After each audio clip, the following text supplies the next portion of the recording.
et l'inspiration de votre album Palermo Hollywood. Vous suivez cette actualité politique? C'était une belle chronique et qui ressemble vraiment à la réalité politique de l'Argentine. On a encore un petit peu d'espoir en France, par exemple, au sujet de la confiance qu'a le peuple en la classe politique. Ça paraît surréaliste ce que je dis, mais je connais pas un Argentin, même quel que soit le milieu social, qui ne va pas dire ils sont absolument tous pourris. Ça leur a fait vraiment un énorme effet de découvrir que Mauricio Macri était dans les Panama Papers, mais enfin, quelque part, il s'en doutait complètement. Il pense que le clan K, c'est-à-dire les Kirchner, était pire. Enfin, il y a un niveau le de défiance. Péronisme, c'est plus la gauche. Il y a un niveau de défiance qui est même inconnu en Europe. Ouais, d'accord. En Amérique latine, je trouve. C'est très impressionnant. Alors, qu'est-ce qui fait que dans ce pays, vous vous sentez chez vous? Parce que c'est le bordel, comme ça, déjà. C'est ça qui est dans ce chaos un peu organisé, quand même, un peu structuré, je me sens très bien. Et pour les gens qui connaissent Buenos Aires, c'est une cité, qui est à l'autre bout du monde, qui est en Amérique du Sud, mais qui est très européenne, non seulement architecturalement parlant, mais aussi au niveau de la culture et de tout ce qui concerne la culture au sens large, la nourriture, etc., la danse. Palermo Hollywood, c'est un quartier de Buenos Aires. Alors on trouve dans votre album des couplets en espagnol, des inspirations musicales très latines, mais pas seulement, du Borges. Vous avez samplé un poème de Borges, où on entend sa voix. Qu'est-ce qui vous fascine chez Borges? Je trouve que c'est son intelligence absolue, la façon dont il a de tout synthétiser à la perfection, tout en ayant un langage quand même très littéraire. Et puis c'est son humour parfois aussi. J'ai vu quelques émissions de télévision où il était vraiment impayable. Un journaliste mexicain qui lui disait c'est étonnant que vous soyez aussi raffiné, monsieur Borges, que vous venez d'un pays où il y a encore des cannibales. Il lui a dit non, il y en a plus, on les a tous mangés. Très bien. Voilà, c'est tout à fait lui. Il y a aussi dans ce disque une passion argentine du football, avec le commentaire d'un match, mais pas n'importe quel match. L'époque du match Argentine-Angleterre de 86, de la quart de finale de la Coupe du Monde au Mexique. Avec ces deux buts de Maradona. Il y a un but extraordinaire et un but d'Autriche. Il y a un but extraordinairement odieux, enfin un but qui n'en est pas un. En même temps, il n'est pas arbitre, il l'a toujours dit, c'était à l'arbitre de siffler. Ouais, c'est la main de Dieu. Et puis la mano de Dios, et puis il y a le goal del siglo, le but du siècle, qui est une des choses les plus impressionnantes qu'on ait vues sur un terrain de football. Il parle du milieu de terrain et il élimine, il dribble toute l'équipe d'Angleterre Anglais à l'amende, et il se finit en se dribblant le gardien quand même pour la forme. Ouais. Et quelque part, c'est une revanche de la guerre du Malouine. D'ailleurs, le commentateur qu'on entend, qui s'appelle Victor Hugo Morales, est uruguayen, il n'est pas argentin. Et c'est plutôt un éditorialiste politique ou un critique d'art lyrique. Mais là, il est en transe et il parle d'un barillet cosmique. Enfin, il y a une notion de revanche sur ce conflit, bien sûr. Vous êtes amateur de foot, Benjamin Biolay. Il y a quelque chose de particulier en Argentine, vous décrivez une ferveur extraordinaire pour le football. Oui, puis c'est vraiment, ça se transmet de père en fils, c'est une religion. Et la ferveur, elle n'est pas que dans les stades. Quand le dimanche, on fait un asado, c'est-à-dire le barbecue argentin, et qu'après on fait un match de foot, j'ai participé, vous prenez des coups comme si c'est la finale de la Coupe du Monde. C'est vraiment, ça triche, ça gueule, ça vous met des coups vraiment par derrière, et après on dîne et on refait le match, un match sans aucun intérêt, que personne n'a jamais vu, en disant je comprends pas, j'ai fait un appel, tu m'as pas fait la passe, etc. Et tout, c'est une religion. Ils adorent nous bisuter, les Français, pour voir si on en a au niveau du ballon. Alors vos chansons dans cet album ne parlent pas que d'Argentine, on parle de chômage avec une chanson dure, ressources humaines. Qui parle un peu d'Argentine, parce que depuis que Mauricio Macri a été élu, il y a 1 million de personnes qui sont passées sous le seuil de pauvreté, 300 000 indigents de plus, donc c'est pas rien. Mais non, c'est une chanson qui m'a été inspirée par des amis qui ont été vraiment licenciés de cette manière absolument brutale, inhumaine et abominable. Ouais. Du monde tel qu'il ne tourne pas rond, dans cette mondialisation, on peut le dire comme ça, dans cette chanson, vous citez des multinationales, Monsanto, d'autres, et où il y a ce couplet, la scène est en vente, elle déborde de larmes, on croit de moins en moins aux dieux, aux âmes. On est tous à 2 doigts de plonger dans la canne. Voilà, c'est un extrait, je le dis très vite, c'est pas aussi C'est terrible quand on lit les textes de chansons comme ça, parce que c'est des paroles, en fait, c'est pas des poèmes. Alors ça va avec la mélodie, mais oui, non, mais après je le dis de manière très naïve et je veux pas plus creuser cet aspect-là. Mais par exemple, j'écoutais la chronique économique et je sais pas, j'avais envie de fuir, même si c'était très intéressant et que c'est quelque chose qui me fait peur, en fait. Je crois, l'économie, le marché, oui. Pourtant, vous vous présentez volontiers, souvent comme un entrepreneur. C'est assez amusant de voir que... C'est vrai, nous, les chanteurs, on est entrepreneurs. En plus, moi, je suis éditeur de musique. Voilà, vous dites, quand certains politiques, comme c'est arrivé il y a pas très longtemps, Florian Philippot, vous prenez particulièrement, qui m'a pris à partie gratuitement. Vous répondez, mais moi, je fais vivre 15 personnes, moi, ouais, avec je suis ma pas musique. Un sous-citoyen, je paye mes impôts rubis sur l'ongle, je fais vivre peut-être plus de personnes que ça. Quand je suis en tournée, j'emploie beaucoup de gens et j'ai une société d'édition dans laquelle j'investis tout mon argent, j'emploie des gens. Mais c'est vraiment un point commun chez beaucoup de chanteurs, bien sûr. Donc l'économie, ça ne vous est pas étranger, Benjamin Biolay? Non, les cotisations, la participation à l'économie, ça m'est pas du tout étranger. Mais après, parler d'économie, j'avoue que mon cerveau fait depuis peu un réel blocage. Oui, parce que à cause de l'actualité. Bon, vous avez raison, il faut pas lire les paroles des chansons, même si elles sont soigneusement, consciencieusement imprimées dans votre album. Il faut écouter l'assemblage des mots des paroles et de la musique. Bon, il y a une chanson qui est d'ailleurs, à mon avis, l'une des plus réussies de l'album et qu'on se devait d'écouter en ce petit matin, c'est Pas sommeil. Exemple d'un album formidablement réalisé et produit où on entend votre voix en avant, des cordes, une trompette qui donne une petite touche années 70 et puis des paroles désespérées sur une musique plutôt enjouée, plutôt joyeuse. C'est ce contraste que vous cherchiez aussi, Benjamin Biolay? C'est un contraste qui est plutôt naturel chez moi et je me doutais bien qu'en allant à Buenos Aires, que je connais très bien, j'allais le trouver, mais plus que jamais, parce que c'est une ville qui est très intense, quoi, qui est vraiment, qui peut aller du tout au tout. Et souvent dans les musiques populaires, comme la cumbia ou le quartetto, les textes sont extrêmement crus ou tristes ou désespérés. Ouais. Mais vous avez cherché cela particulièrement, c'est-à-dire que vous avez écrit vos textes avec une humeur un peu noire et vous êtes allé chercher ensuite des musiques non, j'ai tout plus fait, entraînantes, j'ai tout des musiques de danse, parce qu'on n'a pas encore écouté. J'ai tout fait en même temps et quand les textes ont été un peu peaufinés, je me suis rendu compte que j'étais incurable. Mais que Dieu merci, les musiques étaient monstrueuses. Pas uniquement un chanteur neurasthénique, selon votre propre expression. Benjamin Biolay, Palermo, Hollywood, c'est donc votre nouvel album. On continue d'en parler. On continue de parler d'actualité tout de suite avec la revue de presse. Et puis ensuite, on accueillera évidemment les auditeurs de France Inter qui souhaitent vous interpeller, qui appellent le standard au 01 45 24 7000. Il est 8h31. C'est Jackson Prince et vous étiez, vous, plutôt Prince que Jackson? Non, moi j'aimais les deux. Moi j'aime les Beatles et les Rolling Stones. J'aime Chet Baker et Miles Davis et j'aime Prince et Michael Jackson. Non, j'y crois pas du tout. Après, peut-être il aurait voulu... C'est vrai que Michael Jackson semblait très complexé de pas être un bon instrumentiste. Il faisait ses maquettes en chantant les parties. Et peut-être que Prince lui a mis un petit coup de pression, mais bon, c'est... Voilà. La plupart de ces conflits entre musiciens sont vraiment des choses de marketing ou de management. Parfois, ça peut être très violent, bien sûr. Il faut rappeler que Prince, effectivement, était un musicien virtuose, prodige dès son plus jeune âge, alors que Michael Jackson... Son papa était un très grand batteur. Le père de Prince, c'était un immense batteur de jazz. Et il a grandi là-dedans. Michael, il a grandi à coups de trick. Il a grandi à coups de trick et en chantant Petit garçon, mais sans apprendre forcément la musique. Comme l'avait fait Prince. Retour en France, Hélène Jouan, avec un ministre bien vivant, lui, et remuant. Et maintenant, dans celle du Point qui est parue cette semaine, qu'à la question « Qui est-ce qui vous fait encore rêver en politique ?», vous répondiez « Macron ». Ben oui, je n'allais pas dire... Qui Mais tout à l'heure, vous parliez que... Non, rêver, je pense pas que j'ai répondu à la question qui vous fait rêver en politique. D'accord, donc il m'intéresse, oui, non, mais c'est un personnage intéressant, juste parce qu'il est pas carté, il a pas la culture Solferino. Je pense que quand Badilis l'appelle, ils sont fous, lui, en fait, par rapport à beaucoup de gens du gouvernement, quoi. Vous dites c'est comme Montebourg, il a du panache, des couilles. Il a du panache, après... Il a dit qu'il n'était pas un obligé. Je crois que la définition de ministre, c'est serviteur. Donc là, il a peut-être un petit carton jaune. C'est pour ça qu'il ne peut pas rester. Et ce qui vous intéresse aussi, sa particularité, c'est que c'est sa situation personnelle. Il est riche.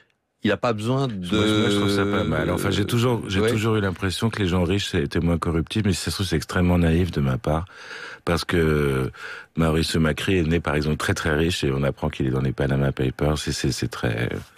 Voilà. Mais le préjugé est plutôt favorable. A priori, et puis c'est quelqu'un que j'ai vu parler comme ça et tout, c'est un personnage intéressant, et les Français d'ailleurs, il est assez populaire, Emmanuel Macron, c'est pas par hasard, bien sûr. On poursuit Hélène avec quelques nouvelles de la nuit de publie un nouvel album Palermo Hollywood où l'on entend entre autres ceci. Tant que le tango, et j'avais envie de chanter ça avec Sofia, qui elle est une grosse fan de cumbia. Alors, des questions pour vous ou des commentaires au Standard Inter. Jean-Michel qui nous appelle de Paris. Bonjour Jean-Michel. Bonjour Patrick, bonjour Benjamin. Bonjour. Benjamin, je voulais savoir si vous envisagez, vous avez travaillé avec de nombreux artistes français internationaux en duo, en particulier Oxmo Puccino et Orelsan. Et en fait, je m'interrogeais sur une possible collaboration avec Étienne Dao ou d'autres encore de la scène française, pour savoir quel sera le prochain que vous allez lancer ou avec qui vous aimeriez collaborer. Par exemple, j'avoue que collaborer avec Étienne me plairait énormément. Après, je sais pas si je serais utile à Étienne Dao, parce qu'il a un univers tellement complet, tellement abouti, je sais pas trop ce que je pourrais lui apporter moi-même, mais par exemple, il y a pléthore d'artistes français avec qui j'adorerais travailler, avec Miossec, Camilla Jordana, Catherine, Kerenan, comme dans le bon vieux temps. Mais j'avoue que Dao, ça me plairait bien sûr beaucoup. Ouais. Miossec, vous le citez souvent, mais... Je l'admire énormément, ouais, parce qu'il a décomplexé beaucoup d'auteurs-compositeurs comme moi avec son premier album. Et même on se disait, il faut un groupe avec un local, avec un garage, avec un batteur, donc il faut qu'on ait un copain qui soit riche, même si je mal de la batterie, il faut qu'on se démerde. Et Miossec, il arrivait avec ses 2 guitares, pas de batterie, avec son ami Guillaume Jouan et tout, et c'était une révolution. Puis au niveau de la plume, c'est un auteur extraordinaire. Il y a longtemps, j'ai fait un album avec Jules Gréco et lui, et j'ai vu qu'il pouvait écrire aussi sur la musique de Gérard Joannès à la perfection. C'est une très grande plume. Philippe, depuis Paris. Bonjour Philippe. Oui, bonjour. Alors, je ne sais pas si je suis avec Patrick ou avec un de ces alcooliques ou acolytes, n'est-ce pas? Voilà, bonjour Benjamin, vous allez bien? Bonjour, oui, nous vous écoutons. Vous allez bien? Merci Benjamin et merci Patrick. Ma question, c'est la suivante. Est-ce que vous pourriez vous définir en quelques mots, mais pas des phrases, pas des périphrases, des mots simplement, des substantifs ou des qualificatifs, vous définir soit dans la vie, soit en tant que professionnel, comme vous voulez, question très ouverte, mais quelques mots, maximum 7, 8, 9. Oh la vache. Alors déjà au lavage ça fait 3, après déjà au lavage ça fait ça fait 5, donc 8. Eh bien non, mais je suis très comment dire, je vais essayer de répondre à votre question comme vous me l'avez demandé. Attentionné, méticuleux, organisé, bordélique. On peut être à la fois méticuleux et bordélique. C'est le but dans la musique, je trouve, de créer un grand bordel et après de le mettre en ordre. En tous les cas, c'est ce que j'aime faire, oui. Et passionné. Passionné, on va continuer de parler de musique. Fessal depuis le Vaucluse, bonjour. Oui, bonjour France Inter, bonjour Monsieur Violet. Bonjour. Je voulais une remarque d'abord. Je trouve que les mots que vous avez sur lesquels vous avez parlé de Prince ont été des mots justes, parce que moi qui suis du même âge que Prince, que je considère comme certainement un des musicos les plus talentueux de ces 30 ou 40 dernières années. C'était un auteur, c'était un compositeur et c'était surtout un fabuleux musicien. Voilà, donc j'ai bien aimé les mots que vous avez employés sur lui. Ma question, elle est, je dirais, plus d'ordre politique. L'autre jour, vous avez dit que vous ne vouliez plus supporter un homme de gauche qui, aux prochaines élections, qui vous donnerait la même déception que celui que vous avez soutenu en 2012. Je voudrais savoir pourquoi. C'est pas exactement ce que j'ai dit, mais ouais, pardon. Enfin, j'avais l'impression que c'était, qui trahit les engagements qu'il avait pris. Non, mais c'est vous qui le dites. Non, moi, je parlais des comités de soutien, en fait, de manière très pragmatique. Je pense qu'un homme politique de gauche comme de droite peut peut-être faire l'économie de ces comités de soutien avec des vedettes, etc. Ça crée une espèce de pipolisation des politiques et les gens pensent qu'il y a une grande connivence absolument malsaine, alors que c'est pas tout à fait le cas. Et je parlais pas de mon engagement personnel.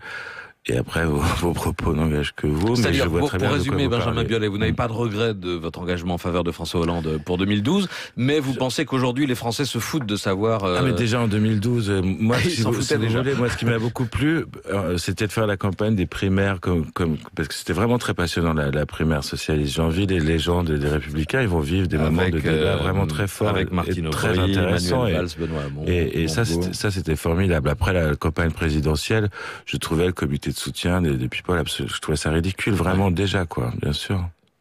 Alors, on va reparler musique. À présent, je voudrais vous faire réagir à quelques chansons qu'on a choisies. Certaines, vous les avez interprétées, vous les connaissez. Premier extrait.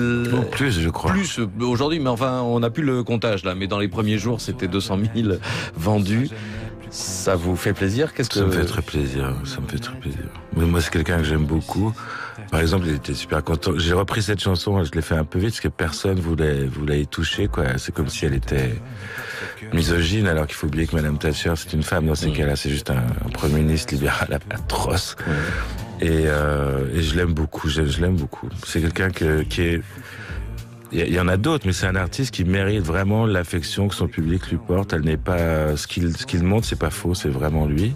Et puis, honnêtement, j'ai comme beaucoup de gens, je pensais pas qu'il en avait encore autant sous la pédale, et c'est vraiment chouette.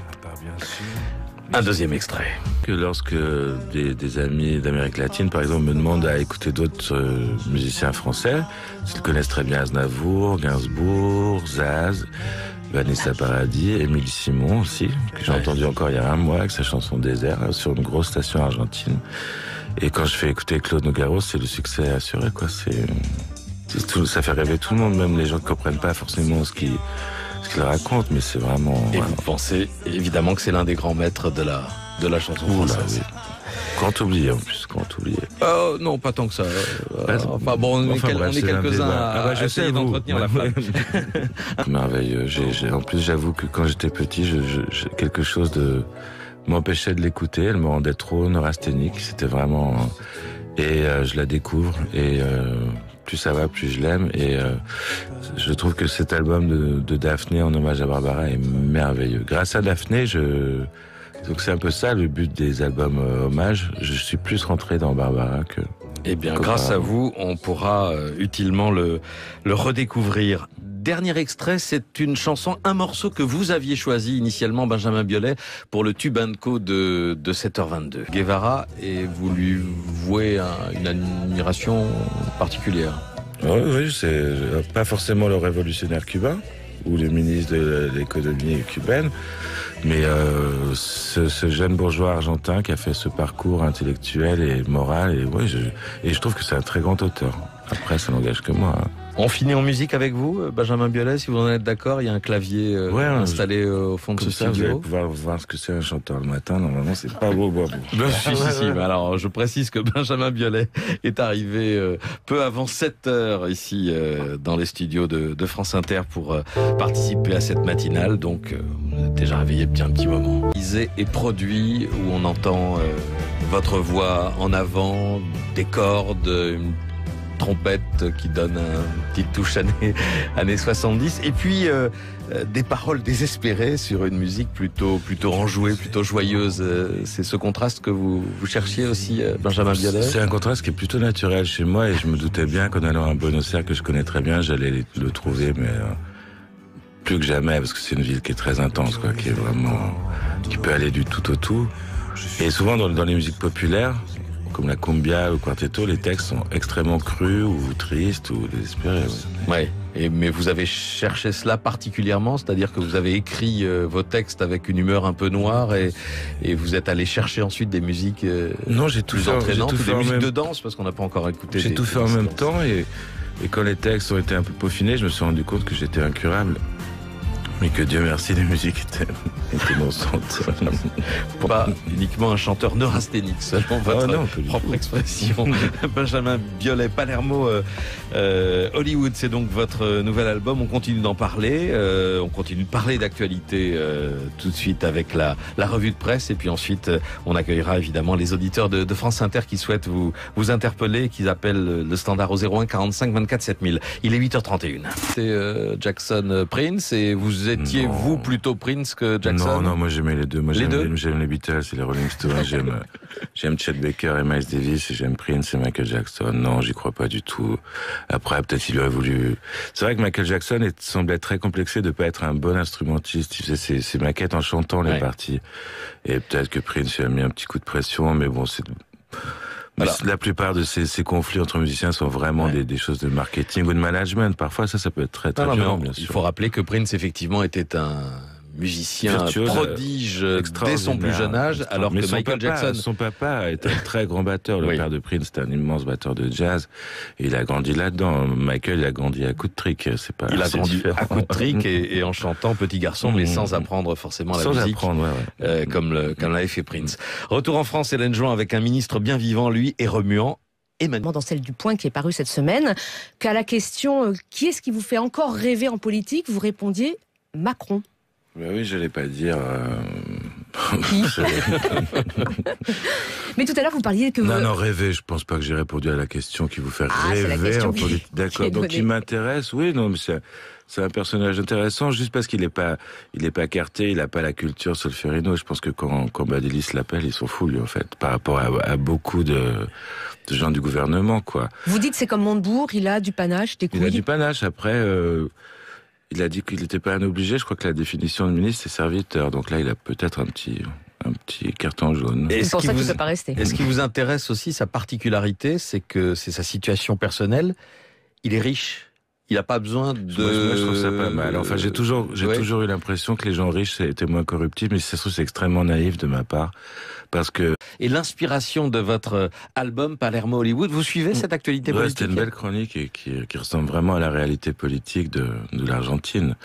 On a encore un petit peu d'espoir en France, par exemple, au sujet de la confiance qu'a le peuple en la classe politique. Ça paraît surréaliste ce que je dis, mais je connais pas un Argentin, même quel que soit le milieu social, qui ne va pas dire ils sont absolument tous pourris.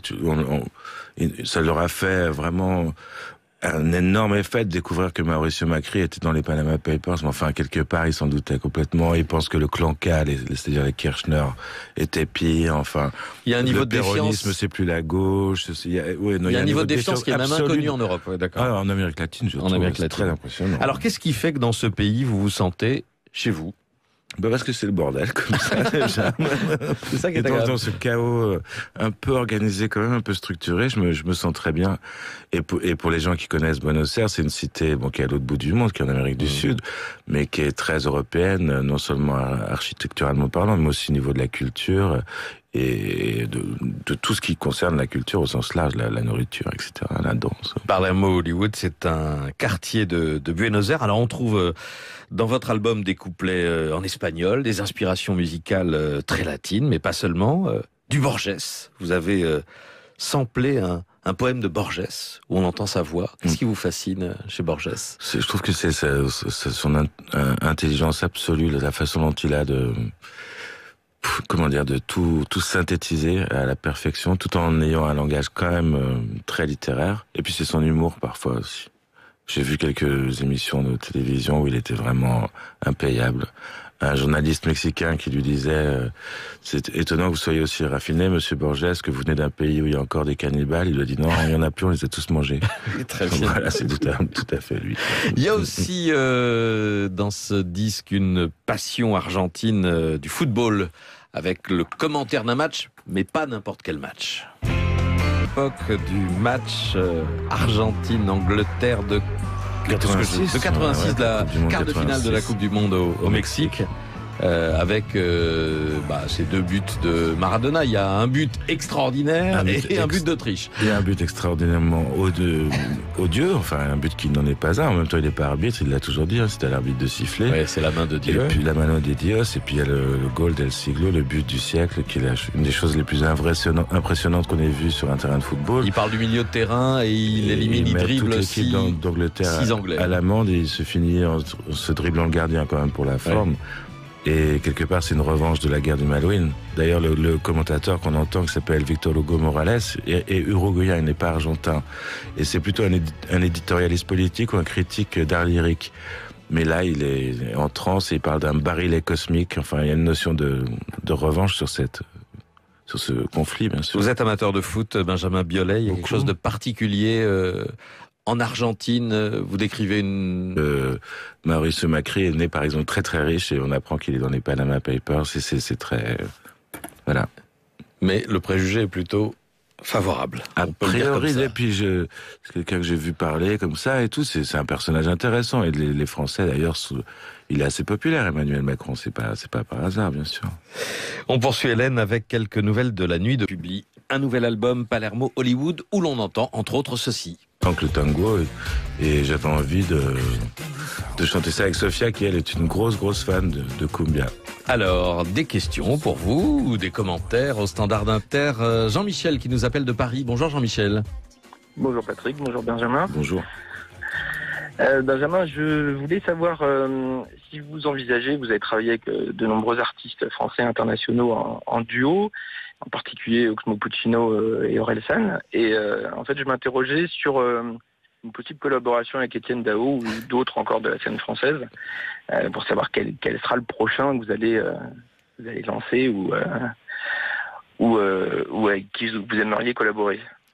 Par exemple, j'avoue que collaborer avec Étienne me plairait énormément. Après, je sais pas si je serais utile à Étienne Dao, parce qu'il a un univers tellement complet, tellement abouti, je sais pas trop ce que je pourrais lui apporter moi-même. Mais par exemple, il y a pléthore d'artistes français avec qui j'adorerais travailler, avec Miossec, Camilla Jordana, Catherine, Kerenan, comme dans le bon vieux temps. Mais j'avoue que Dao, ça me plairait bien sûr beaucoup. Ouais. Miossec, vous le citez souvent, mais... Je l'admire énormément, ouais, parce qu'il a décomplexé beaucoup d'auteurs-compositeurs comme moi avec son premier album. Et même on se disait, il faut un groupe avec un local, avec un garage, avec un batteur, donc il faut qu'on ait un copain qui soit riche, même si je mal de la batterie, il faut qu'on se démerde. Et Miossec, il arrivait avec ses 2 guitares, pas de batterie, avec son ami Guillaume Jouan et tout, et c'était une révolution. Puis au niveau de la plume, c'est un auteur extraordinaire. Il y a longtemps, j'ai fait un album avec Jules Gréco et lui, et j'ai vu qu'il pouvait écrire aussi sur la musique de Gérard Joannès à la perfection. C'est une très grande plume. Philippe, depuis Paris. Bonjour Philippe. Oui, bonjour. Alors, je sais pas si je suis avec Patrick ou avec un de ces alcooliques ou acolytes, n'est-ce pas? Voilà, bonjour Benjamin, vous allez bien? Bonjour, oui, nous vous écoutons. Vous allez bien? Merci Benjamin et merci Patrick. Ma question, c'est la suivante. Est-ce que vous pourriez vous définir en quelques mots, mais pas des phrases, pas des périphrases, des mots simplement, des substantifs ou des qualificatifs, vous définir soit dans la vie, soit en tant que professionnel, comme vous voulez, question très ouverte, mais quelques mots, maximum 7, 8, 9. Oh la vache. Alors déjà au lavage ça fait 3, après déjà au lavage ça fait ça fait 5, donc 8. Eh bien non, mais je suis très comment dire, je vais essayer de répondre à votre question comme vous me l'avez demandé. Attentionné, méticuleux, organisé, bordélique. On peut être à la fois méticuleux et bordélique. C'est le but dans la musique, je trouve, de créer un grand bordel et après une ferveur extraordinaire pour le football. Oui, puis c'est vraiment, ça se transmet de père en fils, c'est une religion. Et la ferveur, elle n'est pas que dans les stades. Quand le dimanche, on fait un asado, c'est-à-dire le barbecue argentin, et qu'après on fait un match de foot, j'ai participé, vous prenez des coups comme si c'est la finale de la Coupe du Monde. C'est vraiment, ça triche, ça gueule, ça vous met des coups vraiment par derrière. Et après, on dîne et on refait le match. Un match sans aucun intérêt, que personne n'a jamais vu. En disant, je comprends pas, j'ai fait un appel, tu m'as pas fait la passe, etc. Et tout, c'est une religion. Ils adorent nous bisuter, les Français, pour voir si on en a au niveau du ballon. Alors, vos chansons dans cet album ne parlent pas que d'Argentine. Non. parle de chômage avec une chanson dure, ressources humaines. Qui parle un peu d'Argentine, parce que depuis que Mauricio Macri a été élu, il y a 1 million de personnes qui sont passées sous le seuil de pauvreté, 300 000 indigents de plus, donc c'est pas rien. Mais non, c'est une chanson qui m'a été inspirée par des amis qui ont été vraiment licenciés de cette manière absolument brutale, inhumaine et abominable. Ouais. Du monde tel qu'il ne tourne pas rond, dans cette mondialisation, on peut le dire comme ça, dans cette chanson, vous citez des multinationales, Monsanto, d'autres, et où il y a ce couplet, la scène est en vente, elle déborde de larmes, on croit de moins en moins aux dieux, aux âmes. On est tous à 2 doigts de plonger dans la canne. Voilà, c'est un extrait, je le dis très vite, c'est pas aussi... C'est terrible quand on lit les textes de chansons comme ça, parce que c'est des paroles, en fait, c'est pas des poèmes. Alors ça va avec la mélodie, mais oui, non, mais après je le dis de manière très naïve et je veux pas plus creuser cet aspect-là. Mais par exemple, j'écoutais la chronique économique et je sais pas, j'avais envie de fuir, même si c'était très intéressant et que c'est quelque chose qui me fait peur, en fait. Je crois, l'économie, le marché, oui. Pourtant, vous vous présentez volontiers, souvent comme un entrepreneur. C'est assez amusant de voir que... C'est vrai, nous, les chanteurs, on est entrepreneurs. En plus, moi, je suis éditeur de musique. Voilà, vous dites, quand certains politiques, comme c'est arrivé il y a pas très longtemps, Florian Philippot, vous prenez particulièrement, qui m'a pris à partie gratuitement. Vous répondez, mais moi, je fais vivre 15 personnes, moi, ouais, avec je suis ma pas musique. Sous-citoyen, je paye mes impôts rubis sur l'ongle, je fais vivre peut-être plus de personnes que ça. Quand je suis en tournée, j'emploie beaucoup de gens et j'ai une société d'édition dans laquelle j'investis tout mon argent, j'emploie des gens. Mais c'est vraiment un point commun chez beaucoup de chanteurs, bien sûr. Donc l'économie, ça ne vous est pas étranger, Benjamin Biolay? Non, les cotisations, la participation à l'économie, ça m'est pas du tout étranger. Mais après, parler d'économie, j'avoue que mon cerveau fait depuis peu un réel blocage. Oui, parce que à cause de l'actualité. Bon, vous avez raison, il faut pas lire les paroles des chansons, même si elles sont soigneusement, consciencieusement imprimées dans votre album. Il faut écouter l'assemblage des mots des paroles et de la musique. Bon, il y a une chanson qui est d'ailleurs, à mon avis, l'une des plus réussies de l'album et qu'on se devait d'écouter en ce petit matin, c'est Pas sommeil. Exemple d'un album formidablement réalisé. De mettre en ordre, en tous les cas, c'est ce que j'aime faire, oui. Et passionné. Passionné, on va continuer de parler de musique. Fessal depuis le Vaucluse, bonjour. Oui, bonjour France Inter, bonjour Monsieur Biolay. Bonjour. Je voulais une remarque d'abord. Je trouve que les mots que vous avez sur lesquels vous avez parlé de Prince ont été des mots justes, parce que moi qui suis du même âge que Prince, que je considère comme certainement un des musicos les plus talentueux de ces 30 ou 40 dernières années. C'était un auteur, c'était un compositeur et c'était surtout un fabuleux musicien. Voilà, donc j'ai bien aimé les mots que vous avez employés sur lui. Ma question, elle est, je dirais, plus d'ordre politique. L'autre jour, vous avez dit que vous ne vouliez plus supporter un homme de gauche qui, aux prochaines élections, qui vous donnerait la même déception que celui que vous avez soutenu en 2012. Je voudrais savoir pourquoi. C'est pas exactement ce que j'ai dit, mais ouais, pardon. Enfin, j'avais l'impression que c'était, qui trahit les engagements qu'il avait pris. Non, c'est vous qui le dites. Non, moi, je parlais des comités de soutien, en fait, de manière très pragmatique. Je pense qu'un homme politique de gauche comme de droite peut-être faire l'économie de ces comités de soutien avec des vedettes, etc. Ça crée une espèce de pipolisation des politiques et les gens pensent qu'il y a une grande connivence absolument malsaine, alors que c'est pas tout à fait le cas. Et je parlais pas de mon engagement personnel.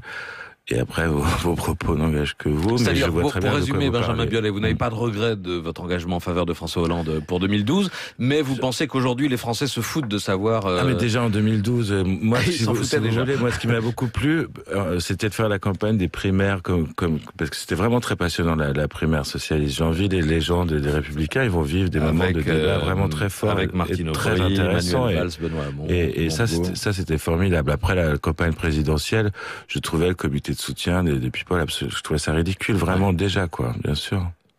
Alors, on va reparler musique. À présent, je voudrais vous faire réagir à quelques chansons qu'on a choisies. Certaines, vous les avez interprétées, vous les connaissez. Premier extrait. Plus, je crois. Plus aujourd'hui, mais enfin, on n'a plus le comptage là. Mais dans les premiers jours, c'était 200 000 vendus. Ça vous fait plaisir? Ça me fait très plaisir. Mais moi, c'est quelqu'un que j'aime beaucoup. Par exemple, il était super content. J'ai repris cette chanson, je l'ai fait un peu vite parce que personne voulait y toucher, quoi. C'est comme si elle était misogyne, alors qu'il faut oublier que Madame Thatcher, c'est une femme. Dans ces cas-là, c'est juste un Premier ministre libéral atroce. Et je l'aime beaucoup. Je l'aime beaucoup. C'est quelqu'un qui est. Il y en a d'autres, mais c'est un artiste qui mérite vraiment l'affection que son public lui porte. Elle n'est pas ce qu'il montre, c'est pas faux, c'est vraiment lui. Et puis, honnêtement, j'ai comme beaucoup de gens, je pensais pas qu'il en avait encore autant dans le.